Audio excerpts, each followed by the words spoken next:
L'actualité bien qui finit bien. Après 4 jours de travaux, la 12e conférence de gouverneurs tenue à Kolwezi, chef-lieu de la province du Lualaba, s'est clôturée ce vendredi 13 juin. Les participants ont salué les efforts et les avancées enregistrées, se disent inspirés du modèle de gouvernance de Fifi Masuka pour faire avancer leur province. L'accord en gestation entre la RDC et les États-Unis sur le minerai du pays de Lumumba continue à alimenter les débats sur le plan national. La dernière structure à soutenir ce deal, c'est le mouvement Congo en avant qui lutte contre les antivaleurs en République démocratique du Congo. Merci de vous informer sur Télé 50. Et c'est vendredi que la 12e conférence de gouverneurs tenue à Kolwezi, chef-lieu de la province du Lualaba, ferme ce rideau. À l'occasion, le chef de l'État a lancé l'initiative présidentielle d'élimination de VIH chez les enfants en RDC d'ici 2030. Organisée sous les thèmes la santé comme facteur de cohésion sociale et du développement durable des provinces, ces assises ont connu plusieurs temps forts, notamment le panel d'échange et les travaux en commission, animés par plusieurs membres du gouvernement. Interrogés à ces sujets, quelques participants à ces assises saluent les efforts et les avancées enregistrées par la gouverneure des provinces, Fifi Masuka. Suivez.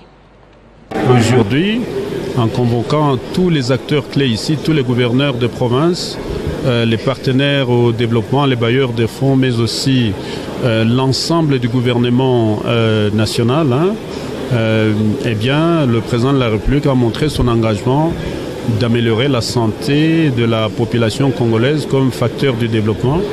On a pris des décisions ici de contribuer à financer la santé, que les provinces puissent aussi contribuer à financer la santé et des maladies telles que la malaria, la trypanosomiase, les maladies sexuellement transmissibles comme le sida notamment, des maladies hydriques et des maladies pédiatriques doivent être attaquées de tous les fronts pour espérer le développement, parce que les hommes sains, les femmes saintes sur le plan de la santé, c'est eux qui peuvent contribuer au développement. Les questions sont excellentes parce qu'en effet, je viens vanter le mérite d'une femme qui a très bien travaillé, une femme qui a démontré à la nation que nous sommes capables.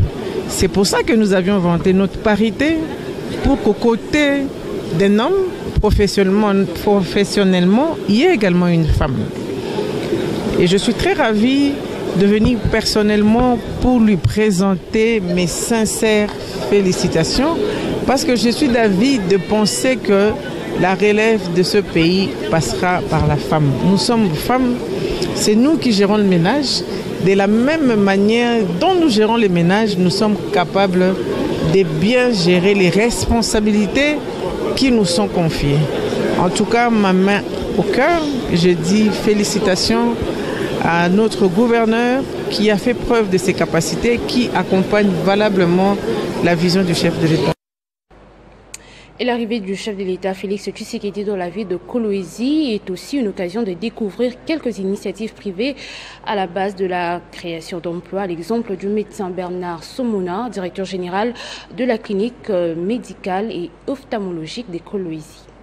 Dans le cadre de l'accompagnement de la vision du chef de l'État en matière de couverture santé universelle et de développement de la province du Lualaba, Bernard Somono s'est engagé à offrir des soins médicaux de qualité à la population locale. Ce centre hospitalier médico-ophtalmologique de Kolwezi est doté de plusieurs services spécialisés. Fort de ses 10 ans d'existence, le CMOK mise sur la compétence de son personnel médical composé des personnels formés à l'étranger et disposant d'un équipement de pointe. Interrogé sur les innovations ayant conduit à la mise en place de cet établissement, Bernard Somono, directeur général, souligne qu'il s'agit d'un projet financé sur fonds propres.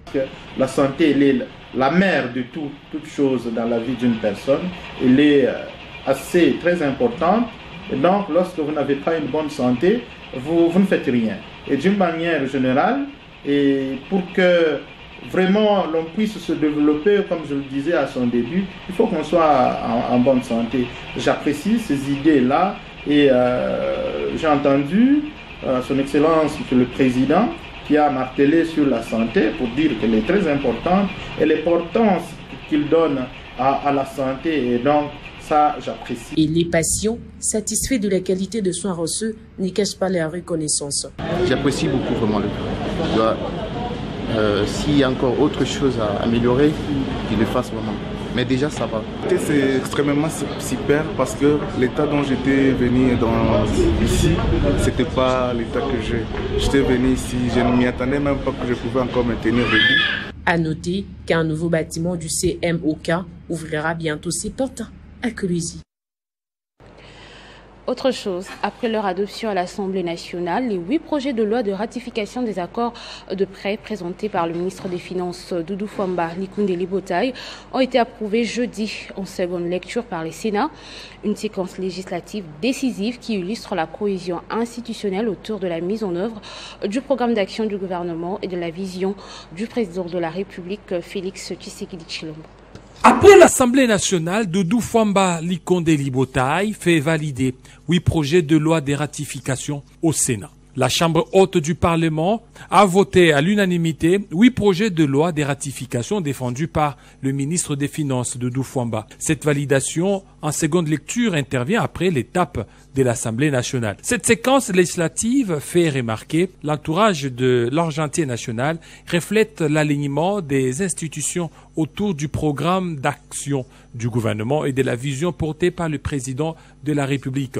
Des montants globaux de plus de 2 milliards de dollars américains. Ces textes traduisent une volonté politique claire, faire des engagements extérieurs un levier de souveraineté, de justice sociale et de modernisation. Ils couvrent des secteurs stratégiques comme la gouvernance, l'énergie, l'accès à l'eau, la transformation numérique, les infrastructures ou encore la résiliation urbaine. Ces caps assumés marquent la montée en puissance d'un État réformateur, soucieux d'agir dans la durée et de répondre avec efficacité aux besoins des citoyens sur l'ensemble du territoire national.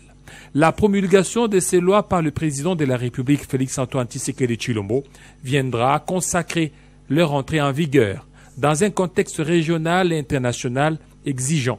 La RDC donne ainsi une preuve supplémentaire de sa maturité politique et de sa capacité à bâtir par la réforme et la responsabilité les fondations d'un avenir partagé. Les députés nationaux membres de la Commission économique et financière de l'Assemblée nationale ont auditionné la gouverneure de la Banque centrale du Congo sur la loi bancaire. Il s'agit d'une initiative pertinente qui appelle à la réflexion. Malangou Kabedi a avancé des arguments selon lesquels, depuis 2022 à ce jour, les dispositions légales, notamment l'article 11 qui consacre la dilution du capital social, n'ayant pas été appliquées 6 mois après le délai imparti par la loi. Toutes les banques sont hors la loi. On va suivre à ce sujet tour à tour la patronne de la BCC et le président de la commission ECOFIN. Les élus avaient quelques préoccupations sur certains articles spécifiques de la loi.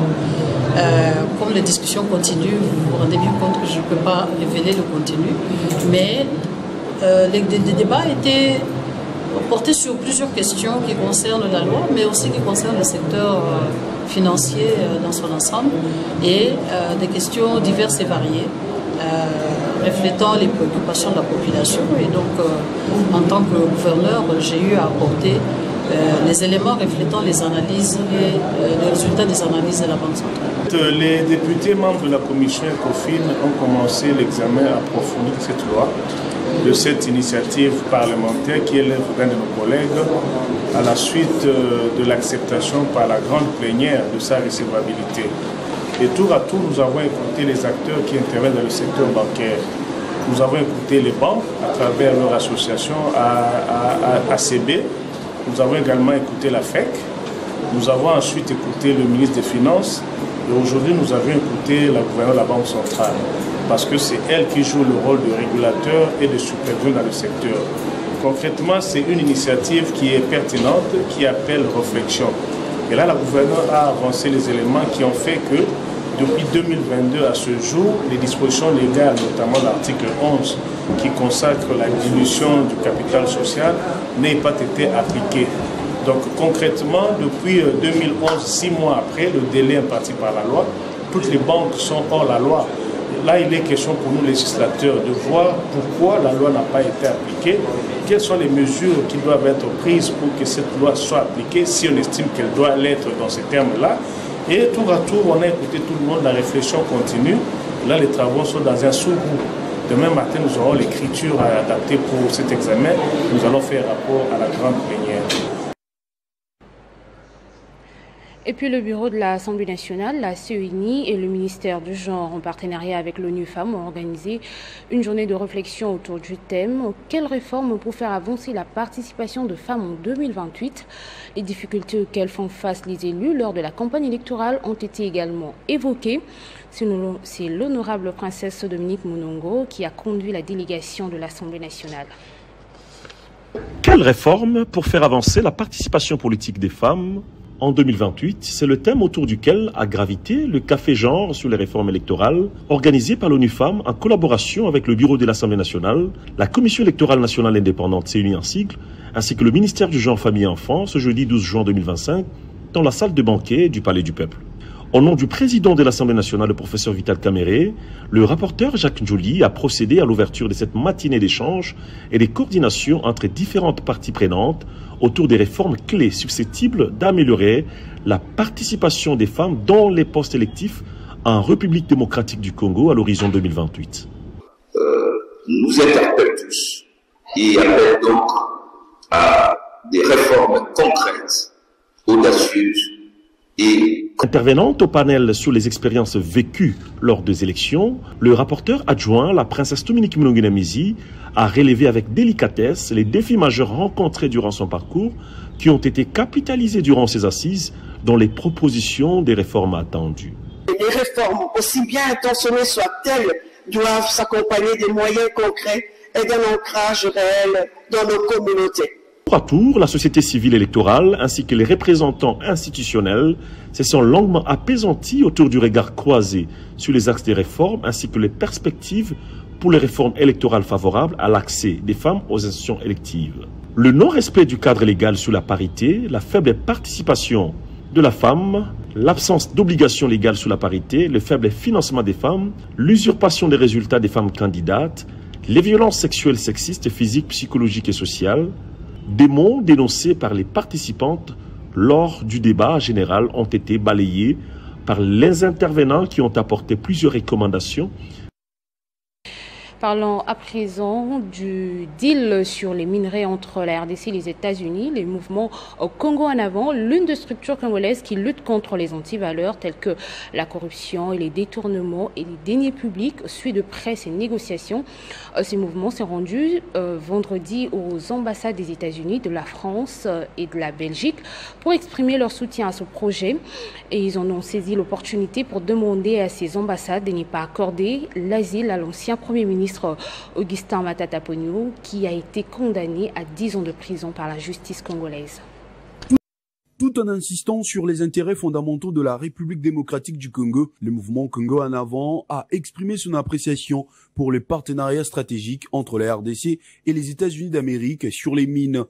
Cette collaboration marque une étape importante pour la valorisation des ressources de la RDC qui permet l'ouverture de la voie d'une exploitation minière plus humaine et mieux orientée vers le bien-être de la sécurité durable de la population congolaise.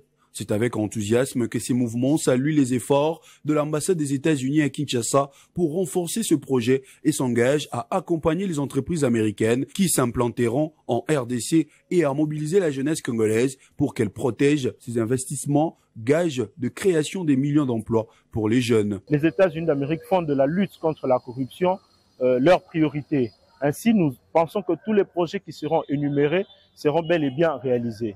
Contrairement aux précédents partenariats qui ont enrichi des individus en place et lieu de notre population, ces partenariats vont promouvoir notre population et enrichir notre population. Par cette même occasion, le mouvement a sollicité au gouvernement des États-Unis, de la France et de la Belgique de s'abstenir d'accorder l'asile politique à l'opposant Matata Ponyo, condamné par la Cour constitutionnelle le 20 mai dernier à 10 ans de prison pour détournement des deniers publics. Nous demandons à ces ambassades de bien vouloir refuser d'accorder la demande d'asile que M. Matata pourrait demander au niveau de leur pays, au risque d'être pris pour des pays complices qui favoriseraient la corruption et les détournements dans notre pays. Par cette appréciation, ces mouvements qui régorgent en son sein des citoyens patriotes qui prônent les développements de la RDC attendent de l'administration Trump une collaboration sincère pour parvenir à une paix durable dans l'Est de la République démocratique du Congo.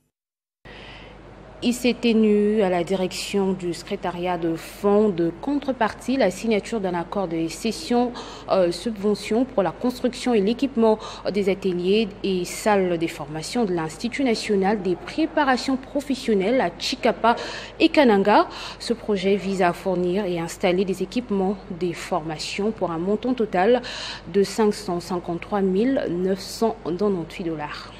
C'est un financement à plus de 500 000 $ américains qui vient en appui à l'Institut national des préparations professionnelles. Un financement accordé par le ministère du Plan à travers la direction du secrétariat des fonds de contrepartie pour l'exécution du projet, des fournitures et de l'installation des équipements de formation en faveur des 2 succursales de l'INPP. Chikapa et Kananga. Un accord de cette subvention a été signé entre les 2 parties dans le but de coordonner et préparer les conditions de clause prévues, mais aussi les modalités de suivi et d'évaluation du financement de ce projet. Représenté par son directeur général adjoint, Patrick Kayembe Sumpi, qui donne les raisons de ce financement, promet de bien exécuter ce projet au niveau de l'INPP.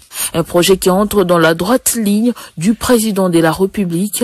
L'INPPL se positionne comme un instrument de l'État pour rendre effective cette vision. Pour le DGA de l'INPP, le projet va beaucoup aider la population installée dans ces 2 villes. Et pour le secrétaire général au plan, ces financements n'aura aucun problème et les résultats finaux seront escomptés pour servir la population de ce coin du pays. Pour ces derniers, les objectifs assignés par l'INPP doivent être atteints. Le montant décaissé va permettre de construire et équiper une salle de formation dans les 2 villes, forer un puits d'eau potable dans la ville de Chikapa et organiser les différentes sessions de formation.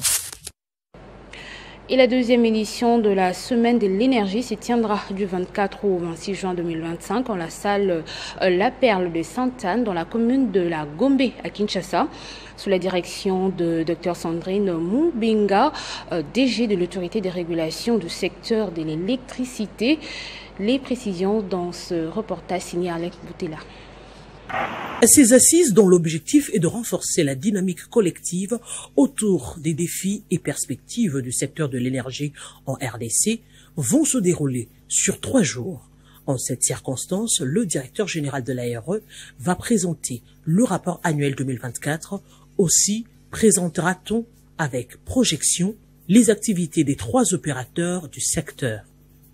En plus des partenaires techniques et financiers conviés à ces rencontres, les opérateurs, plus d'une 50aine, vont travailler dans 2 pannes dirigées respectivement par Dr Sandrine Mubenga et Maître Marco Kouyou, DGA de l'ARE. Parmi les opérateurs qui vont y prendre part figurent la SNEL, Nouro SARL, Socodé, Kipei et Mi-Hydro. Entre autres partenaires techniques et financiers attendus, il y a les représentants de la Banque mondiale, de la BAD, du COMISA, de REARESA et bien d'autres institutions telles que l'ANSER. En 2024, la première édition de la Semaine de l'énergie avait coïncidé avec la 16e Assemblée générale annuelle de l'Association des régulateurs de l'énergie de l'Afrique de l'Est. Au terme de ces travaux organisés à l'hôtel Solutani, dont l'ouverture était faite le 26 juin 2024 par le ministre des Ressources hydrauliques et électricité Teddy Luamba, l'ARE avait pris le leadership de l'EREA. Lors de cette dernière édition, les opérateurs du secteur de l'énergie venus de toute la République avaient, grâce au DG de l'ARE rencontré dans le cadre de la réunion annuelle des partenaires techniques et financiers, Le lieutenant général Pacifique Massungu et le commandant de la 3e zone de défense ainsi que le commandant opérationnel, le général-major Mukala Ngoy François, invitent les éleveurs Mbororo étrangers à venir déposer leurs armes de manière volontaire et FARDC de suspendre momentanément l'opération de traque de Mbororo. Ils l'ont dit lors d'une conférence de presse mixte animée conjointement entre FARDC et les représentants des Mbororo. L'armée congolaise, dont le OLA, a suspendu momentanément l'opération des tracts d'Mbororo. L'annonce a été faite ce vendredi par le commandant de la 3e zone de défense, le lieutenant-général Pacifique Massundi, et le commandant de la zone opérationnelle, le général-major Moukala Ngoy François, à l'issue d'une conférence de presse mixte. Par ailleurs, ils invitent ces éleveurs étrangers Mbororo à déposer leurs armes de manière volontaire. Swaki pe motuya na tournée ya mokonzi ya 3e zone de défense. Yemoko a lancé sensibilisation pour ete bayebisa bandeko bambororo oyo baponaki nord ya République démocratique du Congo lokola esika na bango ya kovanda pour ete batosa mibeko ya mboka Congo na maimatali komema manduki ya bitumba na basivile na maimatali kozwa mabele pour ete na mobeko na biso ezali ko réglementer yango pour ete ba se conformer lisusu na mibeko ya Congo pona bazali ba étranger bandeko ba étranger o ba poni ko ya kovanda na République démocratique du Congo. Pour sa part, l'avocat conseil de M. Youssouf, Maître Jean-Louis et Hila sollicite la création de 3 sites pour les éleveurs Mbororo.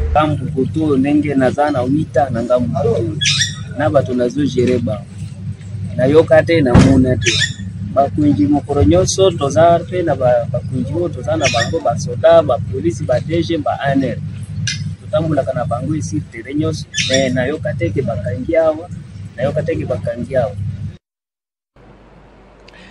Depuis près de 5 ans, une affaire foncière oppose le clan Lingwala à un ressortissant libanais, Nassar Hassan Mourad, en toile de fond. Une concession parcellaire de 5 hectares située sur l'ex-cimetière de Kassavoubou. Le 27 mars dernier, le président de la République avait ordonné au ministre de la Justice de sécuriser le droit de jouissance du clan Lingwala sur cette concession. Fort malheureusement, cette directive semble rester lettre morte. Nathan Diamoté.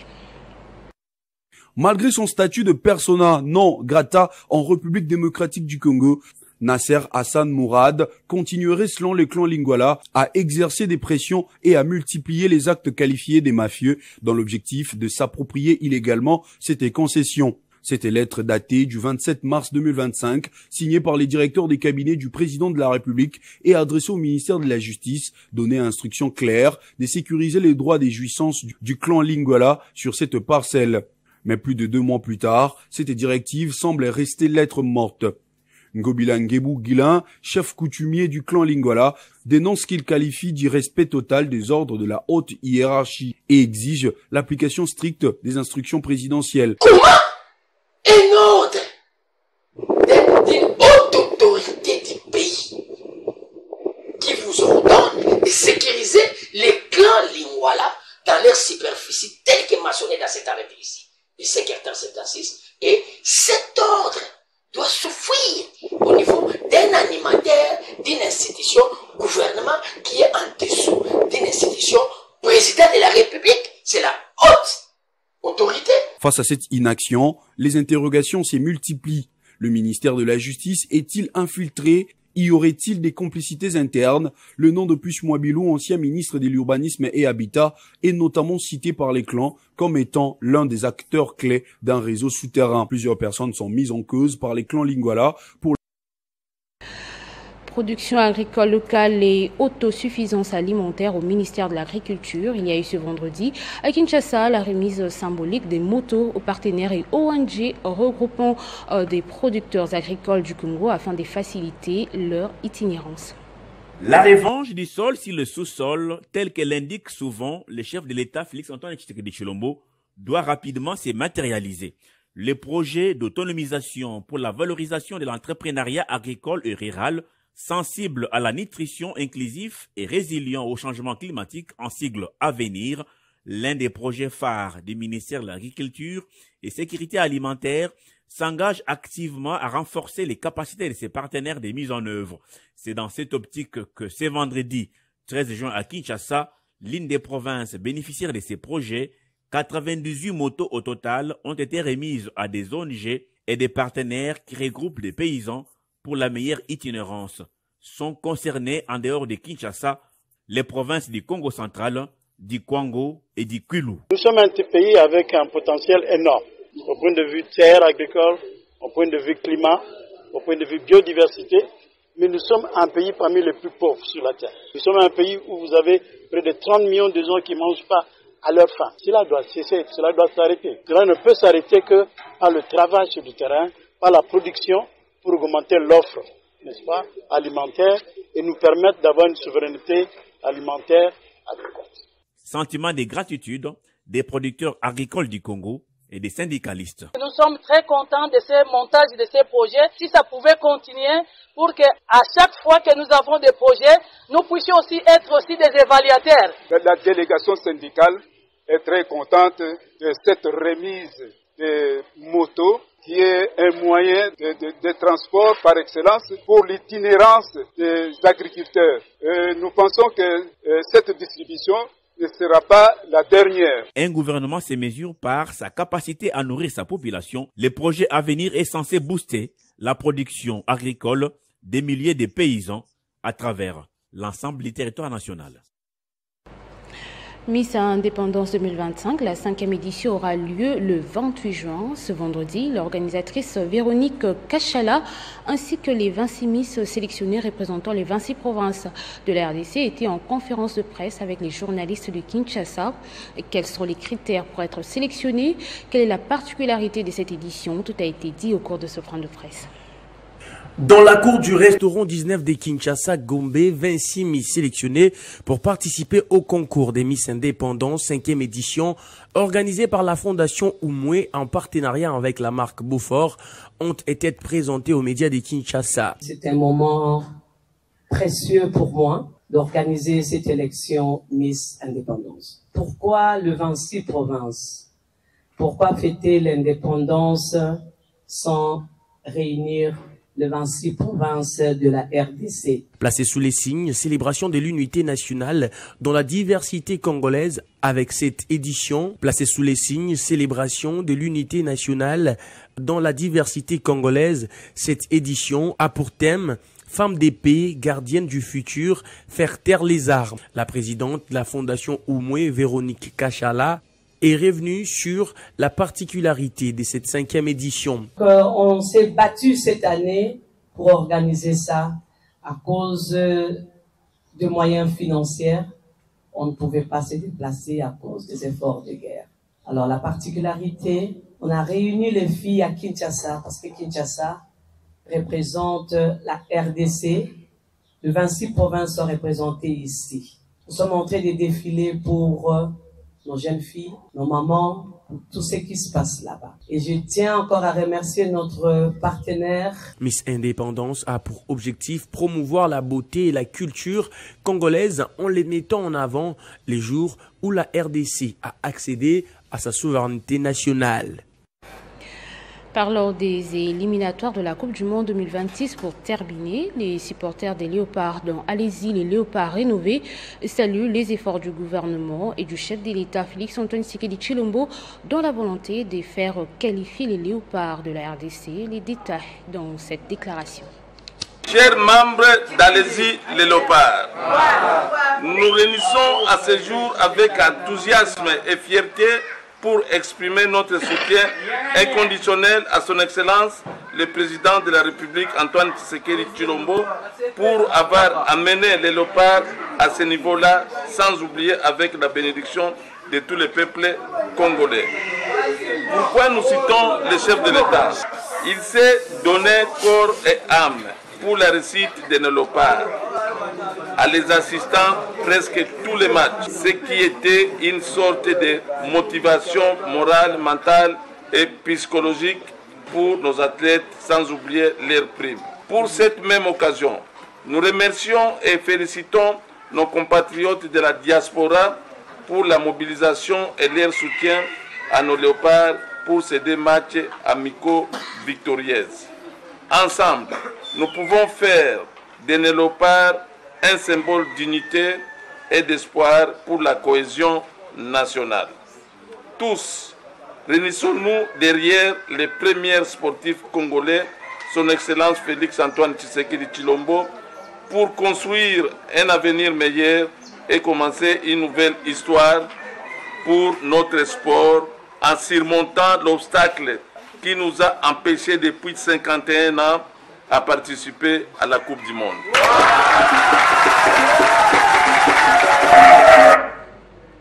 Ce journal est terminé. Place au rappel des titres. Tout est bien qui finit bien. Après 4 jours de travaux, la 12e conférence de gouverneurs Teni à Kolwezi, chef-lieu de la province du Lualaba, s'est clôturée ce vendredi 13 juin. Les participants qui ont salué les efforts et les avancées enregistrées se disent inspirés du modèle de gouvernance de Fifi Masuka pour faire avancer leur province. L'accord en gestation entre la RDC et les États-Unis sur les minerais du pays de Lumumba continue à alimenter les débats sur le plan national. La dernière structure à soutenir ce deal, c'est le mouvement Congo en avant qui lutte contre les antivaleurs en République démocratique du Congo. À tous et à toutes, merci de votre attention soutenue, Madame, Messieurs, votre fidélité nous honore.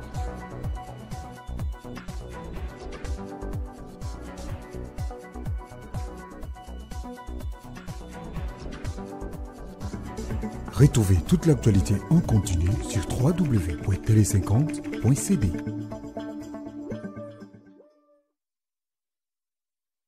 Message d'anniversaire de l'Assemblée provinciale du Haut-Katanga adressé à son Excellence Monsieur le Président de la République.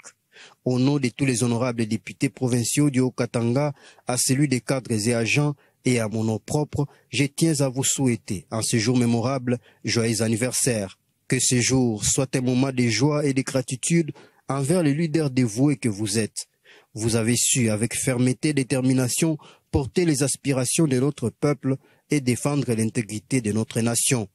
Votre engagement incessant pour restaurer la paix dans les provinces de l'Est de la République démocratique du Congo, région éprouvée par des conflits récurrents et interminables, est un exemple de courage et de patriotisme. Votre résilience inspire confiance et espoir pour un avenir meilleur et radieux. Votre vision d'une République démocratique du Congo unie et prospère nous guide et motive chacun de nous à œuvrer pour un avenir de paix. En ce jour spécial, je vous souhaite une année remplie de succès, de santé, de bonheur et de joie.